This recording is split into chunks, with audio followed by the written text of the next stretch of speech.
Boletín de la Conferencia General de 1895, mensaje número 9. Religión o patriotismo, presentado por A.T. Jones. Hay otra cosa muy importante que debo mencionar en relación con esa separación.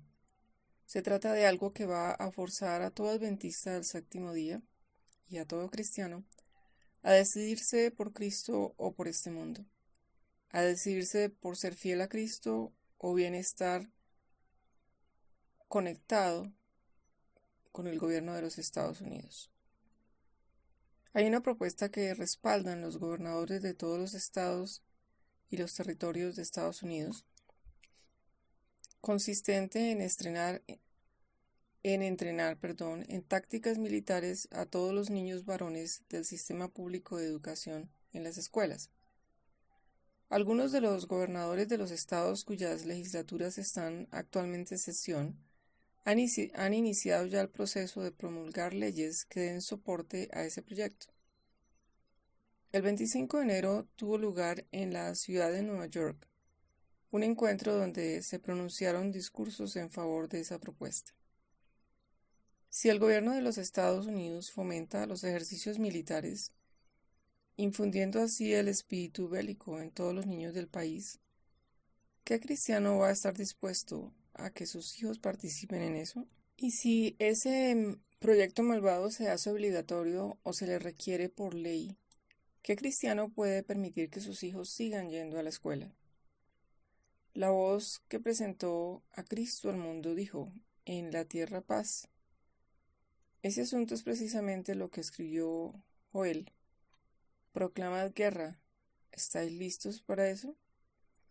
El proyecto está en pie y se ha extendido por todo el país como incendio descontrolado. Desde el día en que se lo mencionó por primera vez, se le ha venido considerando como si se tratara de lo más grande que haya existido. Ha sido objeto de voraz apropiación y se propone legislar de inmediato sobre él. Sea que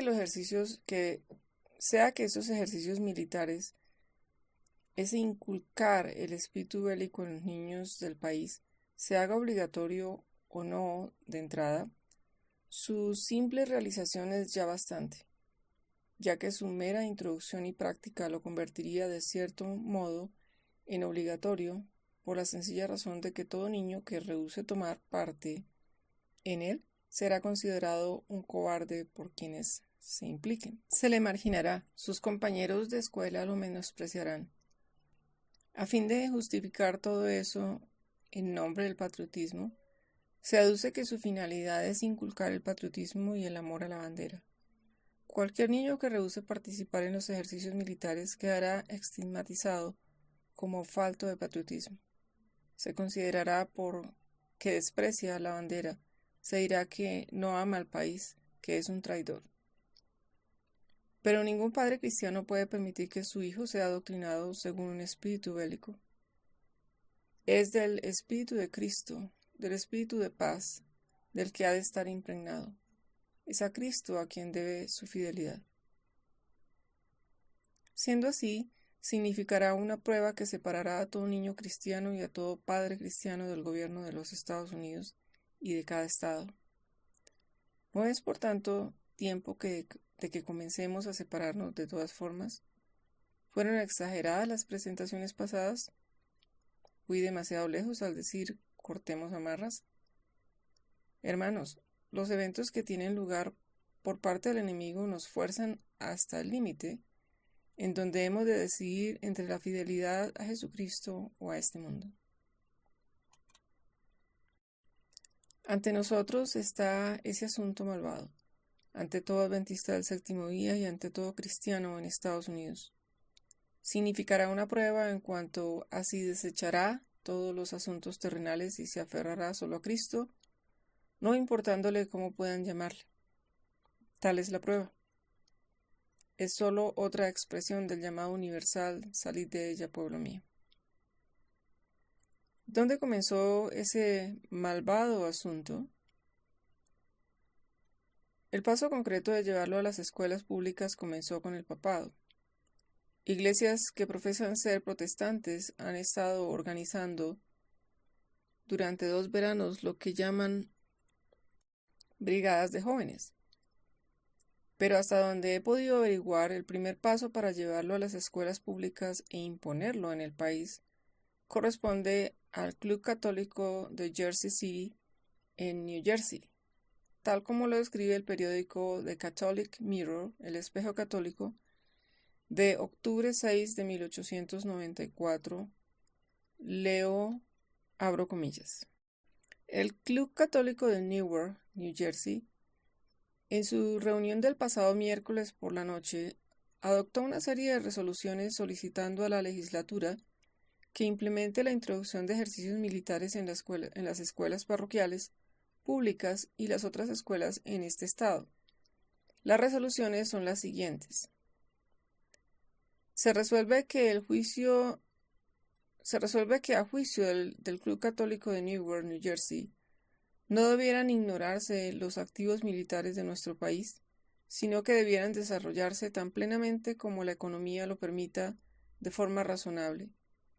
Y se resuelve que en consecuencia sugerimos respetuosamente a la legislatura de nuestro Estado que se haga provisión para la instrucción militar de los niños varones en nuestras escuelas públicas y que sin duda alguna debieran asegurarse que sea a bajo costo mediante recursos a la agencia de los miembros de la Gran Armada de la República y de la Guardia Nacional del Estado. Y se resuelve que sugerimos también a la legislatura que evalúe la conveniencia de implementar una instrucción similar en todas las demás escuelas en las que se enseña a niños varones en este estado. Y se resuelve que se envía una copia de esta resolución a la Secretaría del Senado y a la Secretaría de la Cámara de los Comunes. Esperamos que este plan se popularice, pues es de gran beneficio para los niños varones en muchos aspectos. Cierro comillas. Lafayette Post de la Gran Armada de la República de la ciudad de Nueva York, que inició el movimiento para implantar la bandera en todos los colegios, ha retomado últimamente el asunto de los ejercicios militares en los colegios y lo ha propagado por todo el país. Examinaremos con mayor detenimiento la situación. Todo el que proteste será acusado de falta de patriotismo, mientras que el papado se recomendará como el más patriota de todos, ya que es el primero en respaldarlo. Esa resulta ser simplemente una treta más del papado para colocarse a la cabeza de todo y con la intención de regir sobre todos. El que sigue es un comunicado del periódico Noticias de la Tarde de Detroit del 4 de febrero de 1895 en relación con las prácticas militares en las iglesias. Provee una ilustración de la perversión del asunto, sea en las escuelas públicas o en las iglesias apóstatas. Leo, abro comillas, Brigada de Unidad de Jóvenes o de Jóvenes Unidos, 4 de febrero en Chicago. Se acaba de establecer la Unidad de Jóvenes Unidos, las Brigadas de Jóvenes Unidos de América, con sede en Chicago, compuesta por compañías de jóvenes organizados bajo disciplina militar en las diversas iglesias cristianas del territorio. Sus fundadores son el reverendo H. W. Bolton, en representación de los metodistas, el reverendo P. S. Henson, en representación de los bautistas y otros. El movimiento de las brigadas tiene como objeto el desarrollo del patriotismo y la piedad en los muchachos, y sus rasgos principales son el ejército, el estudio de la Biblia y la obra misionera. Hace unos 10 años, William A. Smith, un soldado británico, organizó la primera brigada en Glasgow, Escocia. Cierro comillas. El hermano Robinson dice que este está extendido por toda Inglaterra y Escocia. ¿No están esas cosas lo suficientemente cercanas a nosotros y no se han manifestado claramente ante nosotros como para que veamos hacia dónde nos llevan? Están forzando a que el cristiano se separe de todo lo que hay en la tierra. Por lo tanto, no es ya tiempo, hermanos, de que hagamos esa separación por propia voluntad y de todo corazón. Babilonia abarca al mundo, y separación de Babilonia no significa más que separación del mundo. Esas cosas están tan próximas a nosotros y tan próxima a la separación que va a venir forzosamente sobre todo el que sea leal a Cristo. Todo el asunto proclama la necesidad urgente de que busquemos a Dios de todo corazón y que permitamos que nuestros corazones se separen y nosotros nos separemos de corazón enteramente para Dios. Vale la pena que les lea algunos recortes referidos a ese movimiento militar. Este es del Recorder de Nueva York, que lo respalda plenamente así. Leo, abro comillas. Es evidente que el ejercicio militar en las escuelas era algo que estaba predestinado a ocurrir. Cuanto se ha hecho ya en esa línea y cuanto más se puede hacer, quedó llanamente demostrado en la exhibición que se hizo el otro día en el 7º Regimiento de la Armada, en el que no solamente los muchachos, sino las muchachas se desempeñaron con solvencia. Cierro comillas. En el periódico Sun de Nueva York, el 8 de febrero, un administrador de la escuela del Distrito 33 de la ciudad de Nueva York, tras saber de una resolución tomada en una asamblea de cuáqueros que no aprueba ese movimiento militar, dice, entre otras cosas, abro comillas, el Comité de Educación de nuestra ciudad ha abordado el asunto, con el resultado de que en nuestro propio estado se acaba de introducir una propuesta de ley en el Senado pidiendo $100,000 para que el equipamiento de los escolarizados de 11 años o más se haga en las escuelas públicas. Cierro comillas. Evidentemente se trata de equipamiento militar. Viene a decir que el Comité de Educación de Nueva York ha hecho una propuesta de ley a la Asamblea Legislativa de Nueva York para que se equipe a los alumnos de 11 años y más. Continúa así. Abro comillas. Pero además del beneficio que la nación puede obtener y obtendrá de ese entrenamiento militar en las escuelas públicas, afirmó que el propio escolarizado se beneficiará también al ganar un porte varonil, erguido y digno, y al aumentar el respeto a sí mismo, fortaleciendo el cuerpo al mismo tiempo que mejorando la mente, ya que no hay mejor ejercicio que las maniobras militares y la marcha, aprendiendo disciplina y por lo tanto obediencia y sumisión a la legítima autoridad, enseñándole a ser un ciudadano bueno, leal, patriótico, uno que ama a este país y que si fuera necesario estaría dispuesto a morir por defenderlo. Darle control y dominio de sí mismo le da un valor, no solamente para la mente, sino también para el cuerpo, haciéndolo activo, fuerte y valiente. Estoy de todo corazón a favor del movimiento y podéis contarme entre sus más fervientes partidarios. Cierro comillas. Pero no todo tiene el mismo signo. También hay voces que se oponen. Alguien escribe al Herald de Chicago del 3 o 4 de febrero y dice lo siguiente, abro comillas. En un periódico vespertino de fecha reciente leo un artículo relativo al alistamiento de niños varones en una organización eclesiástico-militar con el propósito de fomentar el espíritu bélico junto con la mansedumbre proverbial del humilde nazareno. ¿Cómo podría haber algo más ridículo, contradictorio y grotesco que eso? Cuando el muchacho finalice su educación en la nueva escuela, vaya producto particular habrá venido a ser. Qué combinación jocosa de santo y diablo. Qué mezcla imposible de bien y mal. Vaya prospecto para la iglesia cristiana. cuya misión se supone que es la inauguración de un reino de paz universal. ¡Qué confesión de debilidad! ¡Qué treta despreciable para llenar los bancos vacíos! ¡Qué insulto a la memoria del más noble de los personajes, Jesús, cuya vida, hechos y enseñanzas fueron exactamente lo opuesto a eso! Si lo anterior es cristianismo, ¿qué es entonces, en nombre de la religión, el paganismo? Esas organizaciones eclesiástico-militares, en su absoluto desprecio hacia la consistencia, la decencia, la genuina moralidad, la auténtica justicia y de hecho hacia todas las virtudes cristianas, no tienen parangón en la historia. Y quienes inventaron ese juego, pues no se trata más que de eso, son los peores enemigos que quepa imaginar de la verdadera democracia y de las instituciones republicanas. Esto les podrá parecer radical a algunos, pero es verdadero.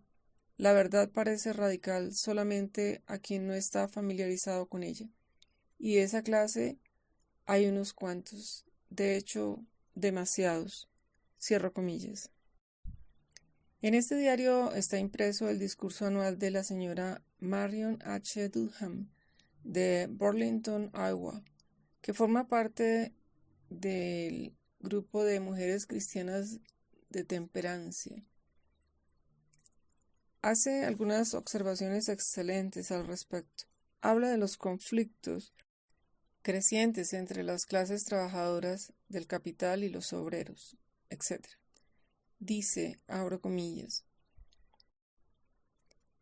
se ha desarrollado una característica que bien pudiera alarmar a todos los que aman su país, que consiste en el fomento del espíritu militar y el entrenamiento militar. Cierro comillas.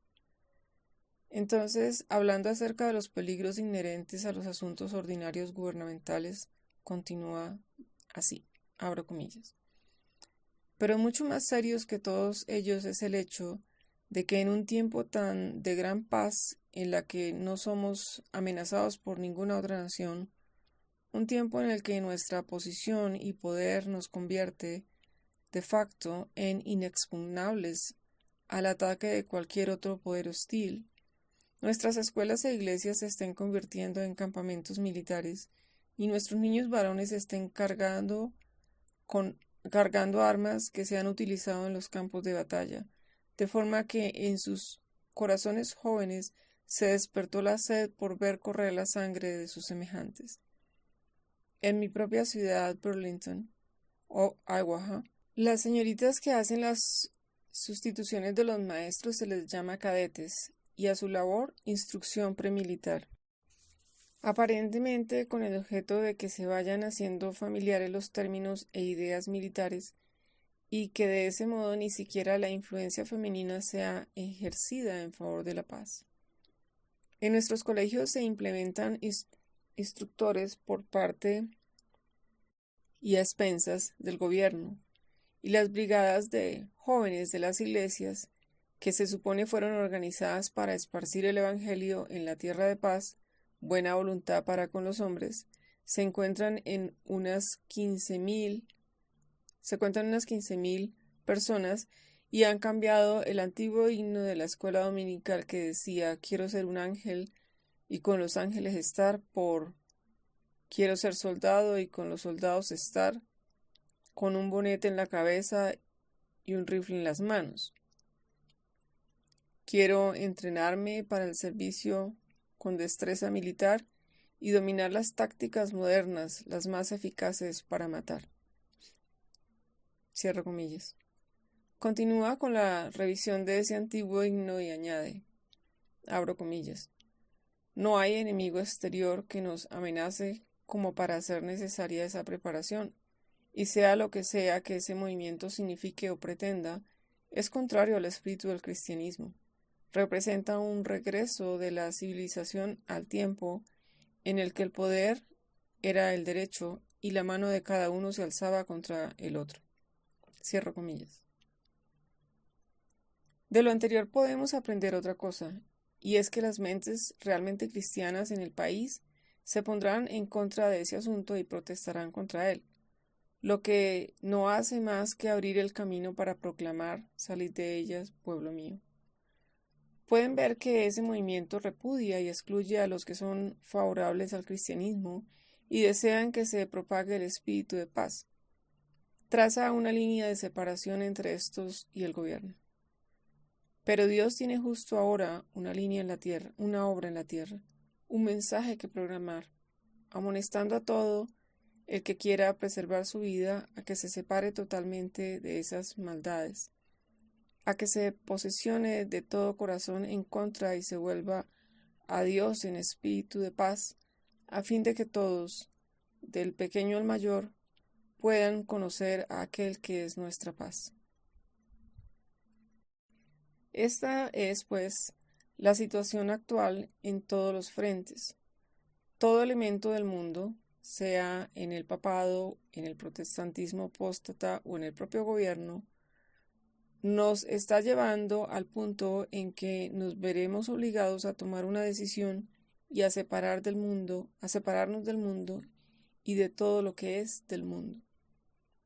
No vamos a verlo tal como Dios desea y tendremos su espíritu, que efectivamente nos separará y nos revestirá de un poder que despertará al mundo, al peligro, y levantará de la ruina inminente a toda alma que vaya a ser salva. Leamos Isaías 49. Abro comillas. Súbete sobre un monte alto, anunciadora de Sión. Levanta con fuerza tu voz, anunciadora de Jerusalén. Levántala sin temor. Di a las ciudades de Judá: ved aquí a vuestro Dios. Cierro comillas. Dios quiere que lo busquemos ahora. Recuerden que en el capítulo 40 de Isaías se corresponde con el fuerte clamor de Apocalipsis 14 y 18. Leo, abro comillas. He aquí que Jehová el Señor vendrá con poder y su brazo dominará. He aquí que su recompensa viene con él y su paga delante de su rostro. Cierro comillas. Así el Señor nos dice ahora: subid a los montes altos, levantad con fuerza vuestra voz y no temáis. Dice a la gente: he aquí vuestro Dios, Él es vuestro refugio, vuestra salvación, vuestra protección.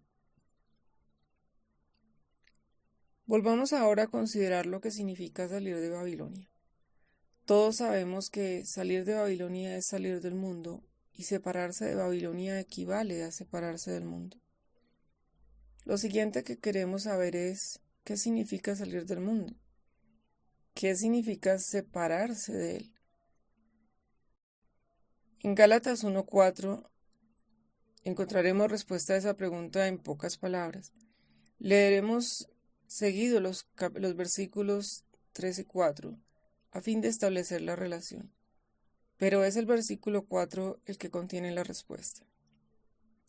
Gracia y paz sea a vosotros, de Dios Padre y de nuestro Señor Jesucristo, el cual se dio a sí mismo por nuestros pecados para librarnos del presente siglo malo. Cierro comillas. Puesto que se dio por nuestros pecados a fin de librarnos del presente siglo malo, es evidente que la conexión con el presente siglo malo consiste en nuestra pecaminosidad. Por lo tanto, a fin de ser librados de este mundo, lo hemos de ser del pecado. No de algunos pecados particulares, sino del mismo pecado, de la raíz, de todo el pecado. La palabra de Dios no toma a un hombre y mira cuánto de bueno o de malo hay en él, para parcharle en lugar de la maldad y entonces llevarlo al cielo. No se debe coser un parche nuevo sobre un vestido viejo, así lo dijo Cristo, y así es. Por lo tanto, no debemos ver qué hay de bueno en nosotros, cuántos rasgos saludables, y concedernos crédito por ellos, para después obtener del Señor la bondad suficiente como para suplir lo que nos falta. No hay bondad, no hay en nosotros ni una sola cosa buena. Desde la planta del pie hasta la cabeza no hay en él cosa sana, sino herida, hinchazón y llaga podrida. ¿Quién me librará de este cuerpo de muerte? Romanos 7:24. Es un cuerpo de muerte sencillamente porque es un cuerpo de pecado. Romanos 6:6. Ser librados del pecado es ser librados de nosotros mismos. En eso consiste salir de Babilonia. Muchos han albergado la idea de que salir de Babilonia consiste en salir de la iglesia metodista, presbiteriana o católica e ingresar en la adventista del séptimo día. No, no es suficiente. A menos que uno esté convertido, separado de este mundo, no salido de Babilonia, incluso aunque esté en la iglesia adventista del séptimo día, en el mismo tabernáculo de Battle Creek. Lo anterior no es decir que la iglesia del séptimo día sea Babilonia. No es así en lo absoluto. Pero quien está conectado consigo mismo está conectado con el mundo, y el mundo es Babilonia. Hay que separarse del pecado, hay que separarse del mundo para estar fuera de Babilonia. Tener apariencia de piedad mientras se niega la eficacia de ella es simplemente otra forma de descubrir a Babilonia y su condición en los últimos días. Por lo tanto, si yo, adventista del séptimo día, tengo la forma de piedad, pero estoy desprovisto del poder, pertenezco a una Babilonia. No importando qué etiqueta me adjudique, sigo siendo babilónico. Llevo un manto babilónico y llevo a Babilonia a cualquier iglesia a la que vaya. Veamos algo más en relación con la frase de Gálatas: Jesucristo, el cual se dio a sí mismo por nuestros pecados para librarnos del presente siglo malo. Todo lo que este mundo puede inferir en el camino al cielo de alguien es simplemente lo que hay en él y lo que procede de él. Por consiguiente, cuando Dios libra a alguien de este presente siglo malo, simplemente lo libra del pecado y de sí mismo. Entonces pertenece al reino de Dios. Todavía está en el mundo, pero no es del mundo. Por lo tanto, Jesús dice: si fuerais del mundo, el mundo amaría lo suyo. Pero porque no sois del mundo, antes yo os elegí del mundo, por eso el mundo os odia. Bien, aquí estoy. Supongamos que soy del mundo. El mundo amará lo suyo, es decir, el mundo que hay en mí y que procede de mí amará al mundo que se aferra a él. No puedo hacer otra cosa, no puedo evitarlo, puesto que soy del mundo en mi esencia. El mundo que está fuera de mí, el que me rodea, amará lo suyo. Eso es cierto. Pero tan ciertamente como soy del mundo, me aferraré a él y lo amaré. El mundo que hay en mí amará y se aferrará al mundo que me rodea. Al mismo tiempo puedo estar llamándome cristiano, pero eso no alterará en nada la realidad. El mundo amará lo que es suyo.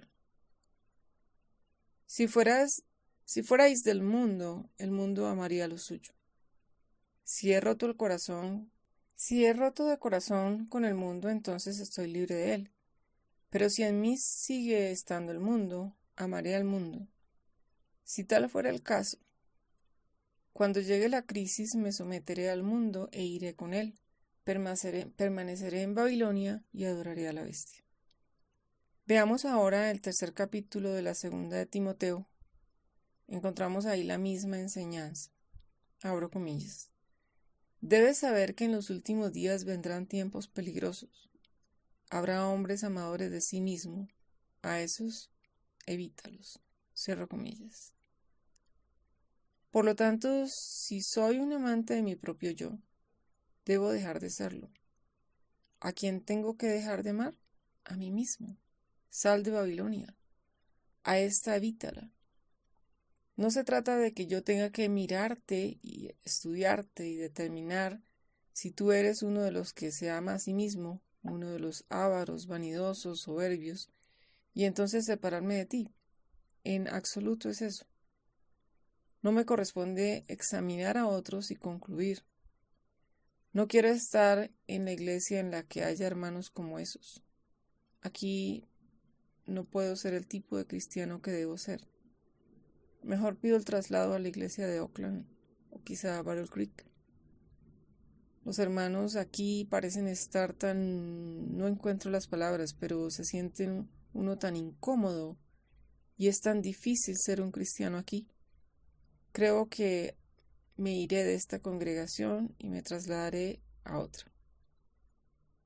Eso no funciona para nada, a menos que estés genuinamente convertido y separado del mundo. Una vez que te hayas trasladado, la iglesia a la que te hayas incorporado será mucho peor de lo que era antes y mucho más babilónica por el hecho de contar contigo allí. A esos evítalos. Se espera que me niegue a mí mismo. Por lo tanto, ¿dónde está Babilonia? ¿Dónde está el mundo?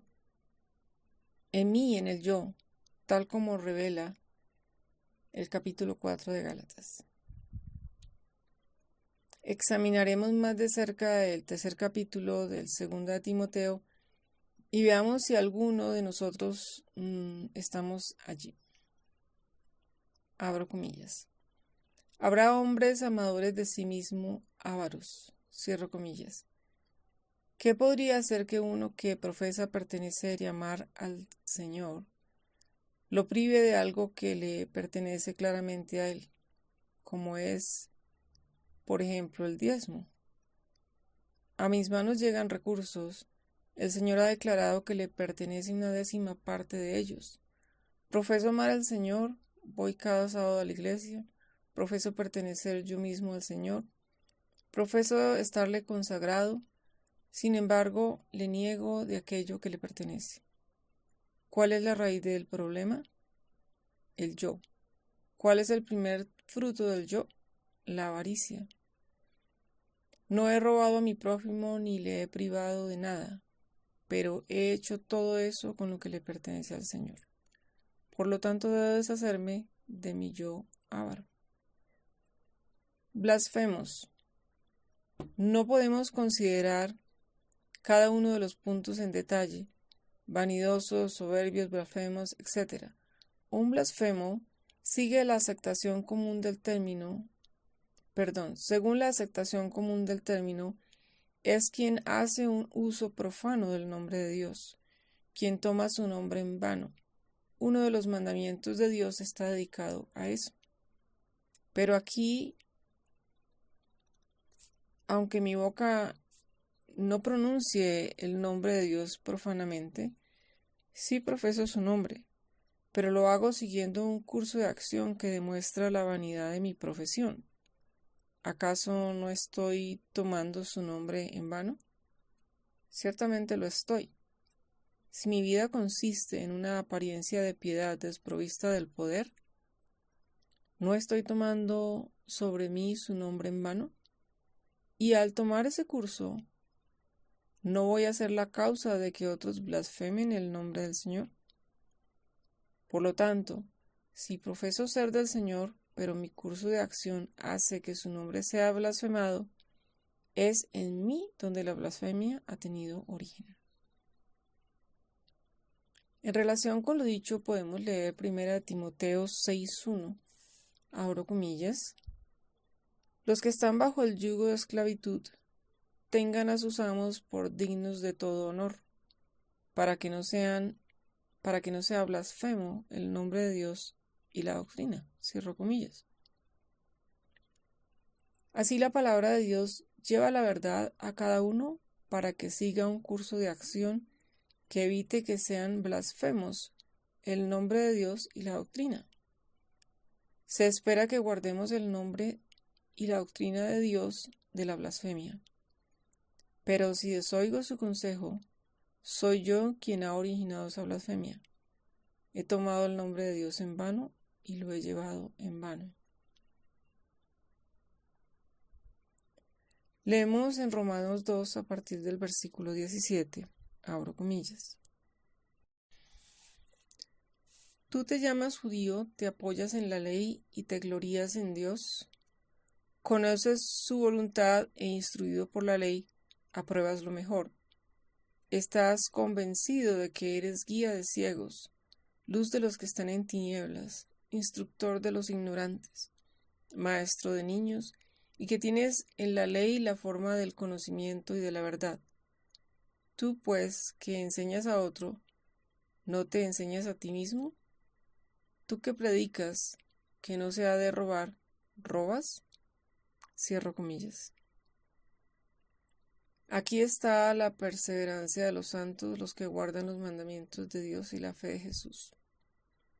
Tú que te apoyas en la ley, tú que predicas que no se ha de robar, ¿qué haces?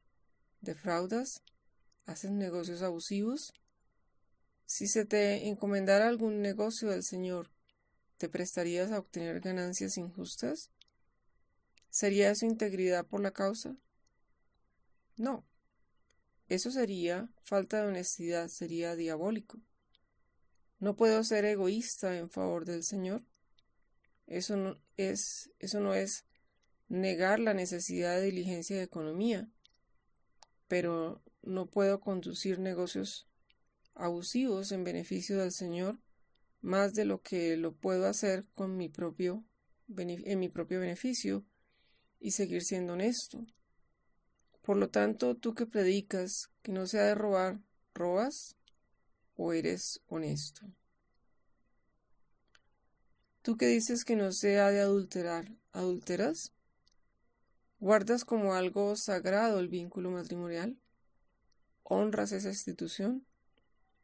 ¿O es para ti tal como ha sido demasiado común entre nuestros jóvenes, especialmente, incluso entre los que se están preparando para el ministerio? Algunos de ellos parecen considerar tan a la ligera esa solemne ordenanza de Dios como para comprometerse con alguna joven que les complace a primera vista, y después, al encontrar a alguna otra que les complace aún más, rompen su compromiso con la primera. Posteriormente, si no contraen matrimonio antes de encontrar alguna otra, están prestos a repetir el procedimiento. El séptimo mandamiento está en la ley de Dios para salvaguardar la institución u ordenanza del matrimonio, y nadie puede menospreciar esa institución, esa ordenanza solemne de Dios, sin violar el mandamiento. En solo un año podría señalar a 6 jóvenes cristianos que han roto con sus prometidas para casarse con otras a quienes encontraron más atractivas. Y algunos de ellos se estaban preparando para la obra del Señor. ¿Es una buena preparación para la obra del Señor el pisotear una de sus ordenanzas más sagradas en su inicio? ¿Tú que dices que no se ha de adulterar, adulteras? ¿Honra los mandamientos de Dios? ¿Honra sus ordenanzas? Alguien dirá, ¿recomendaría a un hombre que se case con una mujer a la que no quiere? No, no lo haría, pero le invitaría a que supiera lo que es el amor, y a que supiera cuál es su posición antes de comprometerse con una mujer. En el curso de acción que estoy describiendo, falta el amor desde el principio. Es mero encaprichamiento.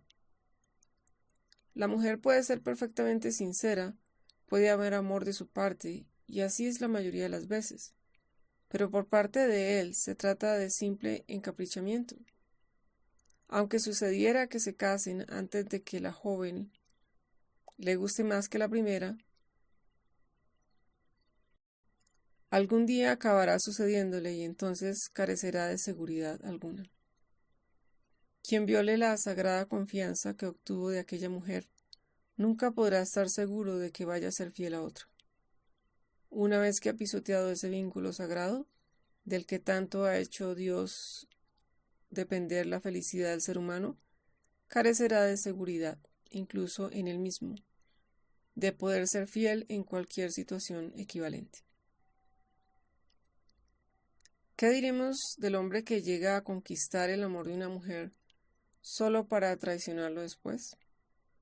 La Biblia, al referirse al afecto mutuo entre dos hombres, encuentra su mejor ilustración al descubrirlo como el amor de las mujeres. Sin embargo, un hombre conquistará de ese modo y obtendrá el amor de una mujer solo para quebrantar despiadadamente sus tiernos vínculos, repudiarlo y repudiarlo después. Eso es una violación del séptimo mandamiento. Es pisotear la institución que ese mandamiento custodia. Al dar los pasos que, llevados a su conclusión lógica, y son solo unos pocos pasos, terminarán en la consumación del hecho. Permítame que lo repita.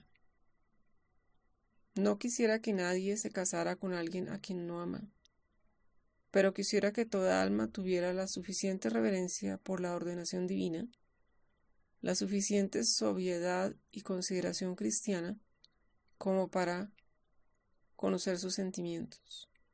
Quisiera que tuviera el sentido como para saber qué está haciendo y acuda a Dios para averiguar qué tipo de amor es el suyo antes de comprometerse en esa relación solemne con sus sagradas obligaciones. ¿Tú qué dices que no se ha de adulterar? ¿Adulteras? Esa es la cuestión. ¿Tú que abominas los ídolos cometes sacrilegio? Pero tú dices, no adoro objetos de piedra ni de madera, no me inclino ante imágenes. No, no lo haces. Pero, ¿cuál es tu postura ante las modas del mundo? ¿Qué tipo de sombrero usas? ¿Qué tipo de bastón? ¿Qué tipo de vestimenta corta haces de esa manera? ¿Es más confortable del modo en que lo haces?